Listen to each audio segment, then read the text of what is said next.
Kapag tayo'y nasaktan o naapi, natural lang na may galit tayong nararamdaman. Madalas, ang unang tugon natin ay gumanti, ipakita sa kanila na hindi tayo basta-basta mapapaluhod. Ngunit sa mga sandaling ito, tandaan natin ang kasabihang huwag kang gumanti sa gumagawa na masama sa iyo. Tandaan mo, ang bulok na prutas kusang bumabagsak. Ang kahulugan nito malalim at puno ng karunungan. Katulad ng isang bulok na prutas na kusang bumabagsak sa puno, ang mga taong may masamang intensyon, yung mga taong gumagawa ng kasamaan sa iba ay kusang bumabagsak. Hindi na kailangan gumawa pa tayo ng hakbang para gumanti dahil sa huli, ang kanilang mga maling gawain, sila rin ang magiging dahilan ng kanilang pagbagsak. Nasa ating kalikasan bilang tao na makaramdam ng galit at sama ng loob, ng pangungulila at hustisya. Subalit ang galit na ito ay hindi dapat maging dahilan upang tayo rin ang maging katulad nila. Dapat natin maunawaan na ang bawat isa sa atin ay may kanya-kanyang pananagutan at ang ating mga aksyon ay may kaakibat na kahihinatnan.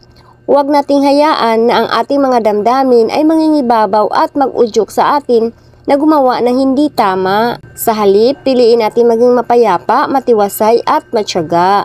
Maaring mahirap ito lalo na kung tayo ay labis na nasasaktan. Ngunit ang pagpapatawad, ang pagtitiis at ang pagkukumbaba ay ang katangiang nagdudulot sa atin ng tunay na kalayaan. Higit sa lahat, tandaan natin na ang bawat isa sa atin ay may karapatan na mabuhay ng malaya sa anumang uri ng pang-aabuso at kasamaan.